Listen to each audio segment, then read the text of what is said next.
Out here in the desert, man, anything's possible. That's why I moved out here. You gotta free your mind. Okay. If you know me, you know I have a certain way of working with others and introducing them to the nonsense in my head. Johnny's a good friend and a longtime fraternizer of the crazy. Super creative, you know, always fun to work with. And I got this project that is right up his alley. I don't actually know what we're building yet, but I got some ideas. So stoked you finally got out here. Anytime you come into Ian Roussel's full custom garage, it's always like, okay, what am I getting myself into? So this might look familiar to you, Yes. but it's not what you think it is. It's a bug. What do you mean it's not what I think it is? But it's not a bug. It's not a bug? That looks like a bug to me. Yes, but it's not gonna be. You kind of have a take on things like no one I've ever worked with. You know, you got that unique cartoon brain. So this is just a start. I don't want it to be a bug. I want it to be some cartoon, custom cartoon hot rod. We played twice with Volkswagens, Yeah. and I want it to be a little different. Okay. I want supercalifragilistic expialidocious. That's what I'm looking for this time. Okay. For me, it's all about getting people out of the place they're comfortable, where they exist, and into the land of the free thinkers. Normally, I'd ask you to just sketch something, right? Right. Okay, but we're gonna do a little more sculpting this time. Okay. Less of this and more of this. I'm down for that. I'm down to get out of my comfort zone and, you know, ditch the pens and pencil. I'm thinking, you know, wild show car, Low. more art than function. Chopped. All about the look, Crazy. presentation. Different. Favorite thing about working with Johnny is the end result is always something outlandish, you know, true cartoon proportions. Meeting Ian many years ago on our first collaboration, which was the Johnny 5, which was taking a drawing that I had done, and then getting an opportunity to be called back to work on something that was his, and then take a drawing that we did in-house and create something off that, to now, which is, you know, car number 4. Who knows what it's gonna be? Of course, I have some things in mind, but I don't want to reveal all my cards just yet. I want to get Johnny thinking. We've been around the block a few times. I'm looking for new territory, but it's got to start somewhere. And I know I want this windshield down low, like maxed out. Like when you see this thing coming down the road, you're like, Dang, what is that? or what's wrong with that guy? And I got a bunch of saw blades. Let's get to it. Self-leveling goggles. Just keep the bubble in the center. So I have to look cross-eyed? Look at that, it's art. Oh, there you go.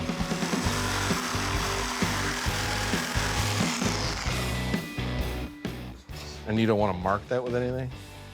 Can we just mark it?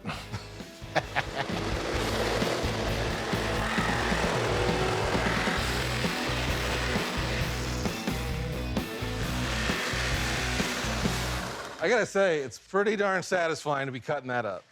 You know what the hard part is? Putting it back together? Exactly. You got $1? You got any money? What do you want $1 for? Dollar bill, yo. I got a 5. That works for me. Thanks. See the man at the door. I'll show you the. It's the oldest magician trick in the book. I want to make the windshield the old dollar bill trick. That much. Okay. I don't know where the dollar bill windshield size ever came from, but I can only think that I heard of it at some car show. You know, the old guys talking about a chop. Man, that was so radical. His windshield was smaller than a dollar bill.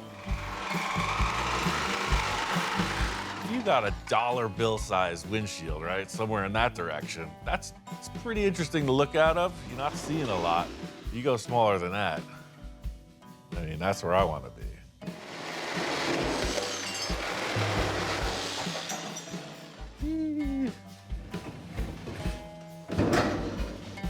That's pretty substantial chop. That's not messing around. I mean, it looks freaking cool. I think I want to see it with the mystery element, the thing you weren't expecting. Okay, what is that? Aha! What is that? It's a shower stall. Looks like an amusement park ride. I really like to fill my collaborators with confusion and deprive them of the common sense methods of car fabrication. What is this thing again? I don't know, it was out in the desert. It's got like, you know, charisma, right? It could be something. It's a fine piece of fiberglass, is it not? This is the classic thing that Ian does. He'll bring in some weird thing and go, hey, Johnny, what are we doing with this? I'll rotate the top forward. Part of me was kind of hoping for another bubble. You know, bubbles are cool. That isn't cool, at least from what I can tell. What's with all the chuckling? I'm serious now. No, I'm just saying this is, you know, yeah. What part of this don't you understand? Oh, man. It's either, yeah. Why should I have thought anything else would happen? This is, okay. Let's see, what are we doing? Yeah, baby, yeah. So now sit back and look at this. Does it look like a bug anymore? No.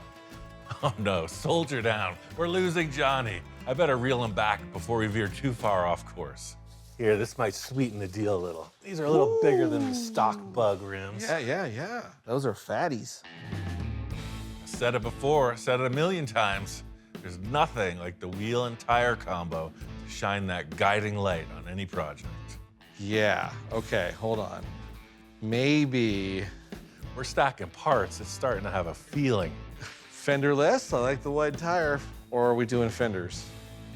We're 3 steps into this. I already fleeced you for $5. Let's not rush things. Very true, you did. We still got to change everything. Right. But other than that, we're on a pretty good course. Ladies and gentlemen, we've taken the first step in a journey of 1,000 miles. Next stop, Envisioning Central. Nothing like a good night's sleep to clear the air, give you a fresh perspective. We're on the same page. This thing's got to be extreme, and extreme means more. Looking at it at this point, we know it's got to go lower. Oh, look, now you're getting into the small change. Yeah, I got smart, you took my 5. Oh, yeah, no, we still got plenty of room. We still got 2 inches to go.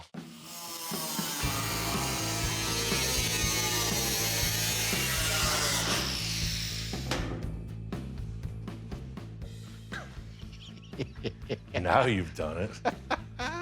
So we gotta cut the roof in the center and widen it 3 inches to match up. While you're doing that, I'm gonna set up the van roof for a 3-inch narrowing. My favorite styling period for cars is that Art Deco, right? The waterfall from the top to the fenders to the ground. That's why I started with this bug, because it has the building blocks for that style. I don't think we're gonna end up with like a masterpiece just from the get-go, right? We're gonna look at something, we're gonna take it back, it's gonna be up and down, side to side. It's gonna be a mess, it's gonna be fun. Who cares what it looks like along the way?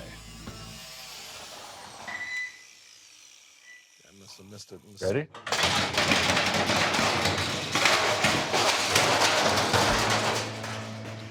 Chaos, disorder. You know what? We might use this back window flange when we widen that front windshield. Oh, yeah. Same molding, right? Yeah, the arc is the same too on the back. Looking at this rear flange, it looks well within the realms of possibility. I mean, we all know there's been much more absurdities than that in this shop. And that's 3. One last look from afar. Looks good. Aha! Roll this up and out a bit.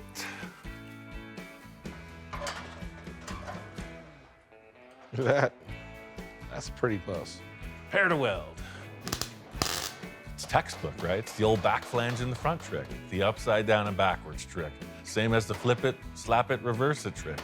You'd be surprised at how often it works. Say, that's quite the chop top. Yeah, dude.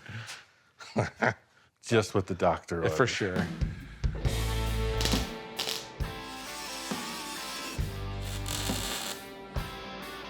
That's our windshield, sir.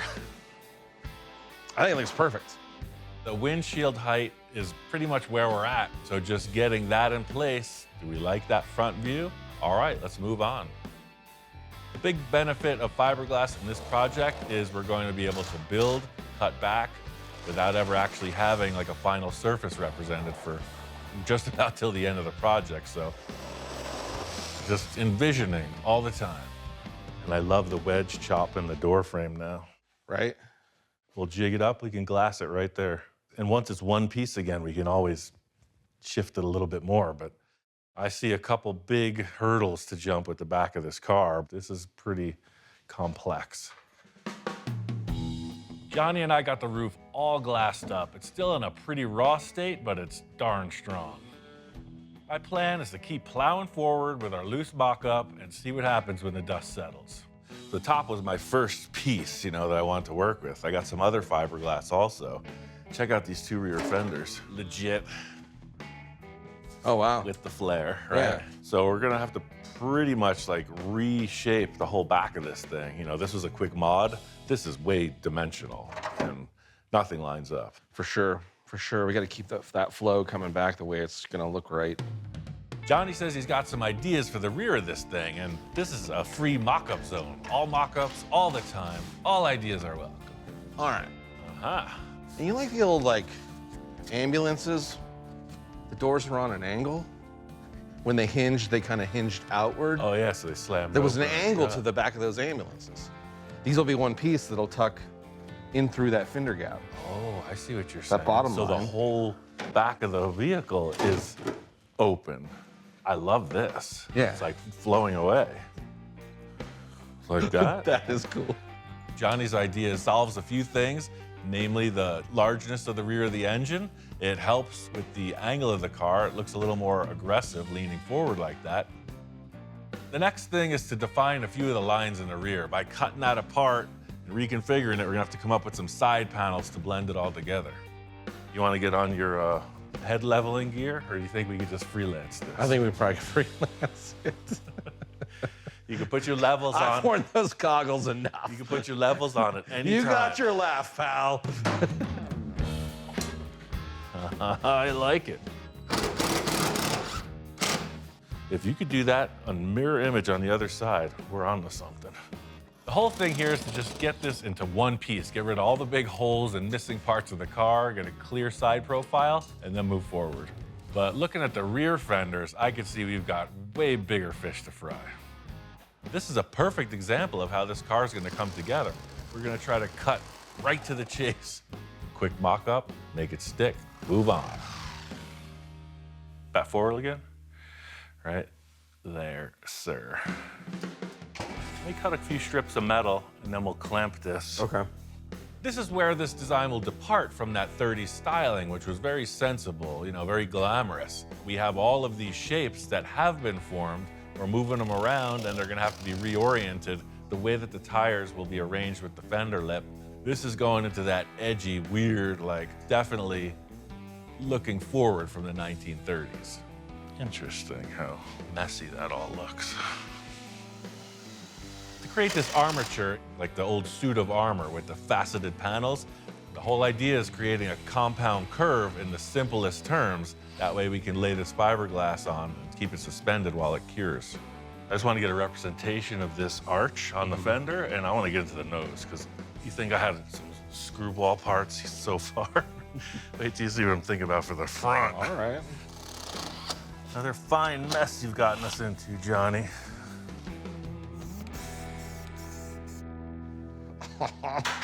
Dude. That is substantial. That's a 6-inch wider fender. When you started doing it, I'm like, I don't, how's it gonna work? Interesting. What you can do with some foil tape, an old fender, 500,000 screws, and some spray paint. I want to do all the fiberglass in the same realm, the same time period. Let's mock up this front. I got a pretty wild idea for the front, but the flared fenders are definitely a part of it. This whole time, the way we've been looking at this, I'm like, what are we gonna do at the front? What's going on here? Time's upon us. I gotta spill the beans and reveal the rest of my mystery elements. Ta-da! Yeah, that's just Volkswagen. They were getting the Volkswagen out of it. You know that saying where how can you find your mind unless you've lost it first? Okay. So how can you build something that's not a Volkswagen without having a Volkswagen first? He's messing with me. He's telling me, listen, you got to lose your mind, and I'm trying to lose my mind. This is just a base. Settle down, Johnny. Everything's gonna be fine. Look at these fine units, right? This way of working isn't for the faint-hearted envisioner. It's gonna take mucho gusto to see through to the end result. I mean, there's definitely some good jumping off point shapes like we did to the back end. Now, I know what you're saying. As much of a timeless classic design, and just what more could you want out of that VW front end? I want a little different. Check this out. I got these. First piece is from Speedway. Here we finally get a piece of hot rod parts that we're gonna put on this thing. Now we're going where I was hoping we were gonna go. Now, does that look like a PT Cruiser? No. Does it look like a Volkswagen Bug? No. You know, I want this thing to be like total departure from the Bug look. Look how it fits the curve of the VW. It does. I hood. mean, it does have some really cool shaping to it. I mean, this really does. The flow of this really flows with what we've created. The same sedan delivery, it had this hood, which is a totally different style. But I just chopped the top of this off. See, these two, they could be spliced to go together. It could work. This is why I never showed Johnny or talked to him about changing the grill, because I wanted this kind of wake-up call, right? He's like, where is this going? That's what I was looking for. I don't know, Johnny, you tell me. It definitely goes more towards that old sedan delivery look that we kind of captured in the back. Yeah, exactamento. I mean, I'm totally seeing this. I like the direction this grill puts us in, but it's gonna be a tough match to make it convincing. I love this layback of the grill. Like, I love this attitude, and I love this attitude. For sure, for sure. It just goes, whoa! Yeah, 100%.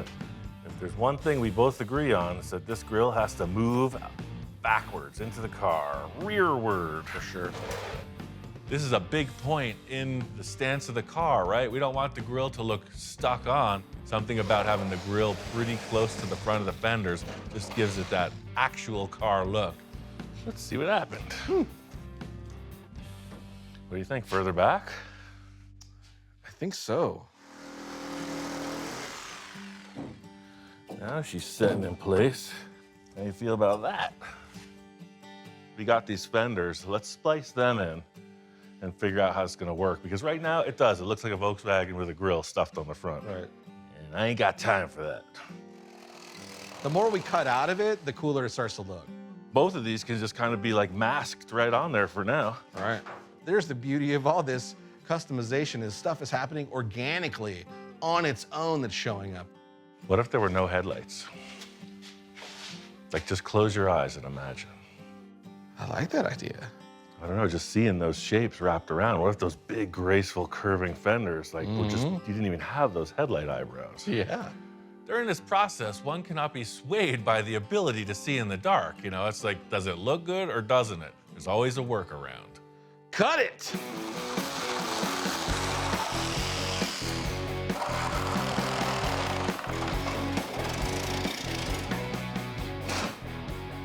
Section A, where it's a flow with segment B. Wow, that's interesting. Yeah, I'm totally down with no headlights. I'm like, yeah, eliminate all the headlights. No headlamps whatsoever. Here, open this. And then he hands me headlights. Look at that gem. Before we commit to a complete headlight delete, I brought out a few pieces for consideration. They're definitely small, but Yeah, dude. They're all the same shapes. Triangular in the grill, triangular in the hood, and then the triangular in the lights. It's the same shape. we can go multiple directions with this headlight situation. We're just gonna keep keeping on and see what happens. You know, the initial layout is here, and that's what I asked you to come by for, like the concept, right? I needed that cartoon brain to work with me, and I mean, this thing's way out of proportion. You know, I'm gonna put my twist on a few things, but I think Johnny and I have a strong representation of where this is going. It's the funnest part of collaborating with you is just bringing out these crazy ideas. I knew that your time was going to be pretty strict, and you see the amount of work it takes time-wise just to mock up what we did. Right. So I like everything about it. I just don't like the fact I have to leave. I think you should feel a lot better that you don't have to stay for the remainder of this. Why, sure.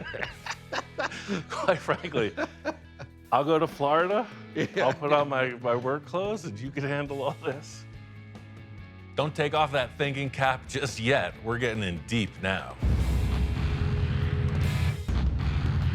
You know, I've said it before, and I'll say it again. Fiberglass is a messy business. Working on our concepts, it starts with this, you know, steel strip mock-up structure. Start adding fiberglass, then go right into this heavy kitty hair, they call it, body filler. It's a long procedure. If you've done body work, you know it. Love this gigantic grill. It's a pretty radical design. I don't know if anybody else sees it, but I could see something, and I like it. There's two things that are really bugging me, and did I say bugging me? There's two things that are bothering me. There's no bug in this project. To me, these two bulges, you know, it's showing the VW hood. I think the next thing to do is get out the old saw and do some work. The VW is this bulbous hood coming down, and the Ford is very straightforward going into the grill. So this area where the VW meets the Ford, it's all gonna get cut out. So there's your problem right there. I think I'm going right for the cut on both sides. As if I didn't have enough sanding to do. You can just see what it's got to do. See that? Matches this curve, and that's going to roll right in. It's the same process as the rest of the car, you know, build a support structure, lay some fiberglass, and finish from there. A great man once said, the first cut is always the ugliest. And I concur. This arrowhead shape is growing from here to here.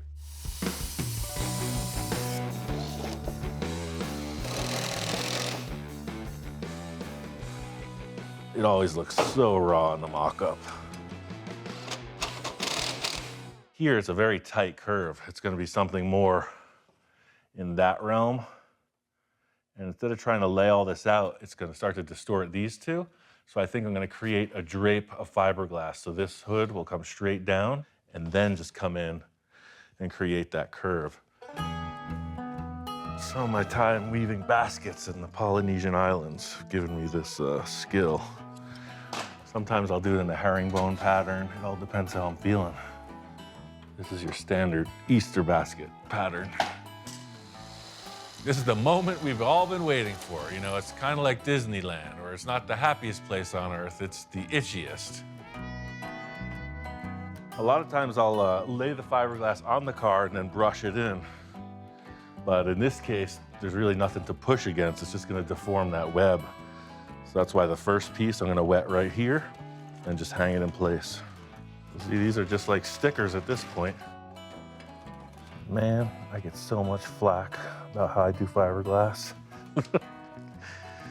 Apparently, I'm doing something that's a little outside of the average. They scoff at my technique. It's really satisfying to see this radical departure from that VW hood. You know, that looked good, this looks gooder. So once this is rebuilt, this gets popped off, turned upside down, and all the stuff in there gets torn out. So it's just a one-piece fiberglass, as it was, as it should be. This whole nose job is definitely an improvement, but I got two even better ideas for the sides of the car. I think I'll tie it all together. So we got 1, 2, 3, 4, 8, 9, 10 pieces to make this front clip. I feel like it needs something to tie it together. So everything about the styling from the late 30s, pretty much the VW followed with it, right? You had running boards on the car.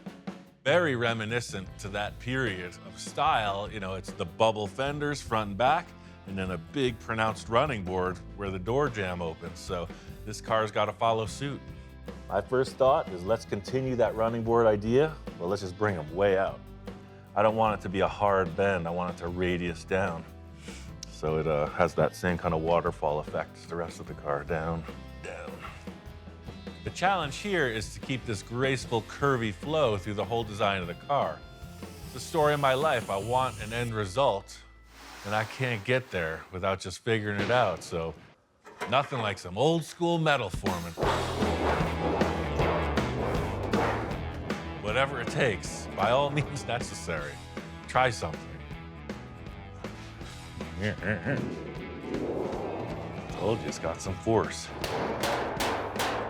Back in 3rd grade when I used to cut school, they used this thing.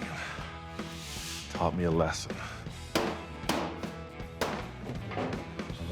I like that.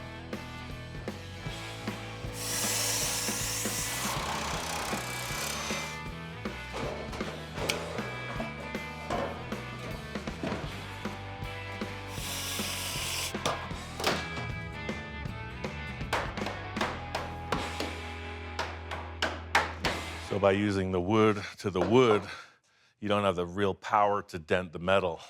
Just goes to show you, sometimes those 3rd grade punishments pay off. Now we're getting somewheres. I mean, look at the dimension now when you're looking at it. It's got dementia. Hey, sometimes you just luck out. This is exactly what I was envisioning. So fiberglass doesn't bond to steel very well. So usually what I do is I'll drill these holes through here, scuff it up really good. I'll laminate to it, and then later on the underside, bond it like that, almost like a plug weld. I don't even know if this works, but you can consider it another tip from Honest Ian's fiberglass service. I like the nostalgia. I like the fact that Ed Roth built a lot of cars like this. And again, that's the real beauty of this stuff. It's not rocket science. You can try this at home. These running boards really tied both sides together. The front to the rear, they got the same thing now. There's really something that I'm considering. It's kind of a big deal. It could be the make it or break it moment for this project. Been making some progress, you know, the filling out of the running board area under the doors totally works. Johnny and I were talking about the chop top on this. We laid that roof panel in place and it was all kind of up in the back. I brought it down a few inches. And that level, you know, it looked better. So I started to get into that door frame and I slanted the B-pillar. You know, it has that type of Merc lead sled feel to it. I went that route and really just started thinking, you know, in the look of it, like, could it be different? Could it be better? Is this really what I'm building? A station wagon? One thing I really love is I'm not afraid to change my mind about things. This is the way I roll. Like, no matter how deep you get, I'm always open to it. Like, well, what if, you know? I had to take the fiberglass roof cap off to do all this structure. It's way easier to reach in and do the welding and whatnot. Man, when I took the fiberglass roof off, it was a whole different car. I looked at the car and I was like, that thing looks fast. It looks so different. That big shape up here was not doing anything for the car. Look at this, like coupe roof. You know, it's almost like a Zephyr where it comes up and then bubbles up again. I forgot that I left the rear window frames in place. And when I looked at that with the slanted B-pillar, I was kind of knocked out. I wasn't expecting it. One thing I know is you can always go backwards on things, right? I just got this itch that needs scratching. The van roof, the wagon thing, it looks pretty cool, but what if?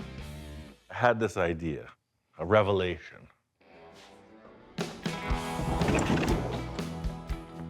This is a Dodge. I think it's about a 37, 38, 39, I don't know.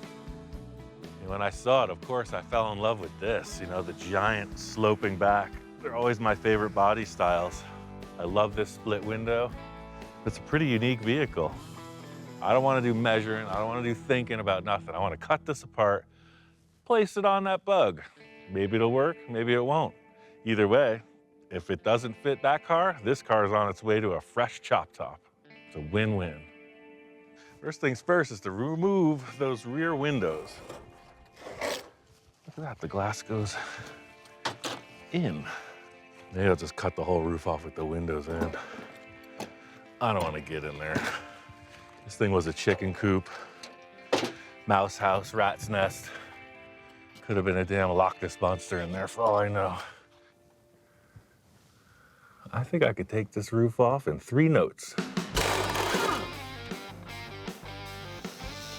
You might not believe me when I say I don't take a lot of measurements, but I don't really take a lot of measurements.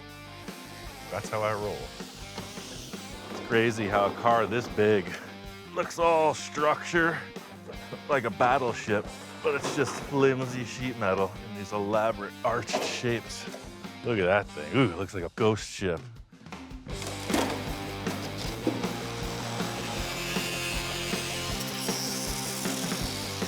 All right, all my grandiose ideas have led up to this. What we have here is considered a clean slate.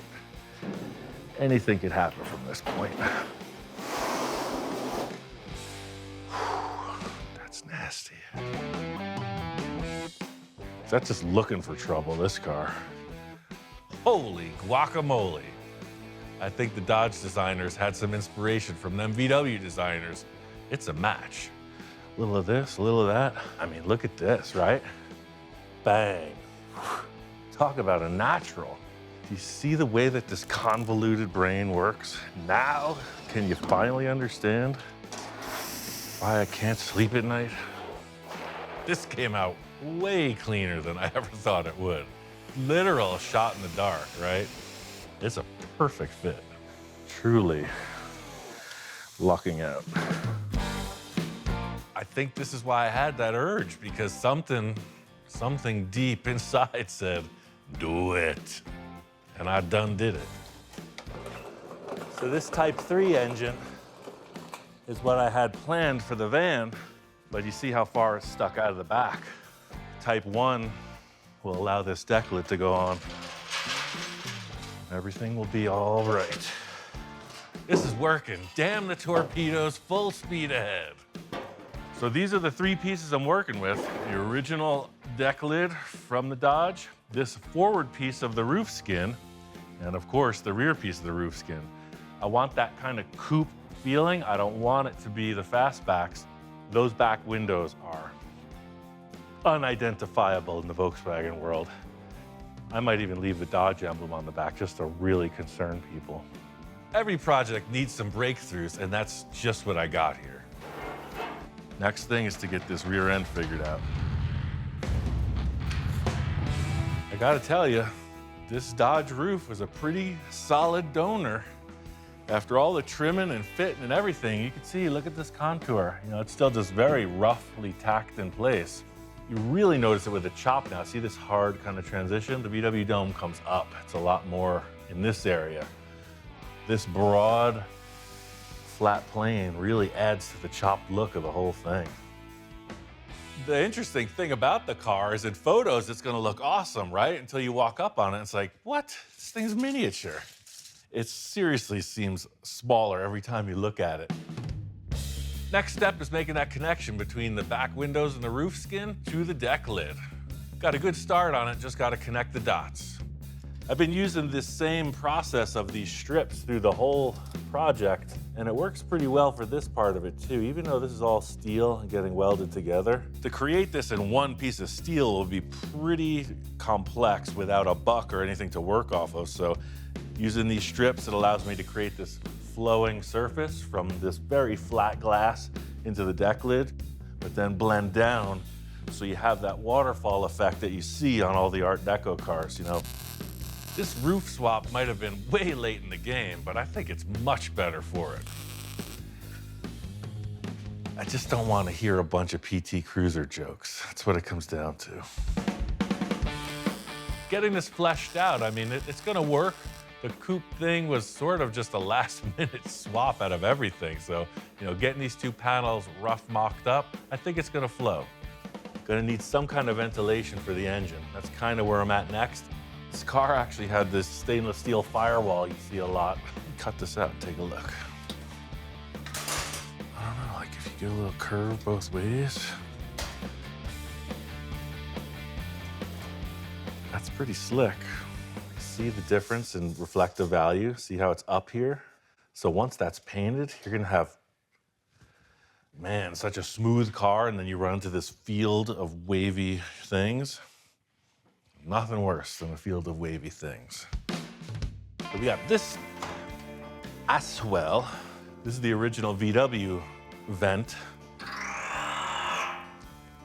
It already makes the sound like it belongs there. Sometimes offering up different parts doesn't really flow with the project per se. Custom might not always be the best answer. Reimagining some of the factory stampings kind of helps it flow a bit better. Decisions. See, these are flat, right? So it's like, if I put louvers there, it's gonna mess with the overall flow of that line, guaranteed. You got that when you want. What if it was up here?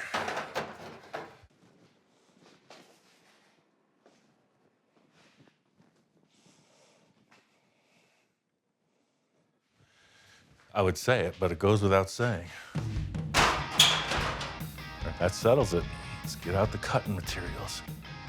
Part of using these stock vents also adds to the mystique. It's like, I don't identify that rear window as VW, but the vents are just like a VW. What's going on there? Aha! I will remove one worthless piece of sheet metal and replace it with another worthless piece. Ta-da! That's what I'm looking for. That works. This is where the fusion really takes place. You got the clearly identifiable VW vents in the same position as they would be on the Bug, but with a Dodge back window and roof. This is coming in. This looks a little bulgy now. I could tailor this, and that's really what I'm getting to is the final bits of modifications. Having this roof at such a different attitude, so all of a sudden the nose looks gigantic. The nose looks like it's pointing up into that sky. Again, it's not something I saw until I saw it. It's like the hood is like that, and the rest of the car is like that. It needs to be a happy medium. One of those big points from the mock-up with Johnny was this kind of shark nose appearance that the hood is having. It's always been kind of up, kind of snooty, and I want it to look a little down. That's exactly where this needed to go. Just a little bit down. Gotta say, this is feeling exactly like I was hoping. It's got the flow, it's got the windows, it's got the rake, it's got the nose, rims, tires, everything's looking good, man. It's not like any Volkswagen I've ever seen before. That was kind of the goal. There's a lot of finishing work, but it's almost there. The car will tell you what to do, right? So far, this thing's been tight-lipped. It ain't telling me nothing. It doesn't even know what it is. It's like, I thought I was a custom Volkswagen. Nope, the car's not saying a thing. I don't know. It's gonna take a little bit of thinking. I gotta say, there's nothing like a zillion hours block sanding to get the old blood pumping. Hoo-wee. Pretty much started down the center to the rear of the car and just got it all fit up. Yeah, the biggest trouble was getting this grille on the front. Physically, the Ford car is so much bigger than a Bug, so I cut the bottom of that up, and then I cut the top to get that hood to come down. And now finally, you know, the hood has got a light arc down. It's pointy like the grille. Everything's different. The biggest challenge of this nose piece was to get the contour of that Ford grille coming right into the A-pillar area. And yeah, we changed everything, but it works. The grille follows with that height. So even though it's all deleted and smooth, it's still proportional. Building a project like this, it takes a lot of material. ITW Evercoat brought in all that kitty hair and the body filler to help me realize this vision. We shaved off all the drip rails. Something about the way the stock door came up. It was a square top, and it just bugged me, you know. With no drip rail now, it just flows right around. It's a pretty drastic change from the station wagon Johnny and I were creating. I call this like the ghost, right? When it's just in pure white primer and it has no features. It's got no real attitude yet. It's just gotta be straight, all the same color. My whole goal here is to get this thing block sanded and get it into primer, you know, be able to see the actual body surface refined to something that's almost paintable. That's one of the nice things about Volkswagens. You can put them on moving dollies. Whoa! Since we got the top side looking good, the next step is to raise this up and pull out all that armature that Johnny and I put under there. All those metal straps, there's a bunch of screws, there's some tape, might even be a sweatshirt in there, I don't know. It's gotta be tidy, top to bottom. Can you dig it? This project's been a good example of the adaptability of fiberglass forming. Aha! We literally threw the kitchen sink and a bunch of other stuff at it and, gooed it all together to a refined finish. With everything pulled out from underneath, no one else will know what happened, except you and I. Pretty much it. I think I'll just do a little fill-in and undercoat these. Once I got the underneath cleaned out, I got the exterior refined, and this thing's looking like a whole different specimen. This is the point I was trying to get to. All that thought, the radical change from the station wagon to this, I am stoked. I think this typifies like my style, right? It's cartoony, it looks like a big toy. Got these radical proportions. I mean, dare I say, it's got a bit of a street rod feel to it, It's all smooth, there's no fender welt, it's all blended together, there's no drip rails. It looks like a big plastic car. It is a big plastic car, who am I kidding? It's low, it's nose down. It's almost not a Volkswagen. The hardest part with this entire project was right in here. You can see how flat the Dodge roof gets. I needed this to bunch up so that the engine fit in there. So I came up with this kind of panel. It kind of goes down, and then you see the trunk lid area. But I wanted this impossible kind of wedge-shaped rear. The case of these rear vents is a clear example of kind of winging it. When you change one thing, you change everything, so you got to adapt as you go. A lot of people probably be asking, why is there only one door handle? Because this is invitation only. You want entry? Hello? We just freestyled the whole deal. I had this scrap VW Bug, this kooky artist from the East Coast. I was like, hey man, let's figure it out. Naturally, two big shout outs are in order, right? This does not happen solo. Johnny Jalopy came in and slammed it. Got that concept and all the creative elements flowing. Alan Banuelos, the unsung hero, the dude with the 36 grit, 80, 120, 200 hours? I don't know. All it took. A nice little weekend project to just pass some time with a friend. And here we are, no fingertips. 500,000 sheets of sandpaper.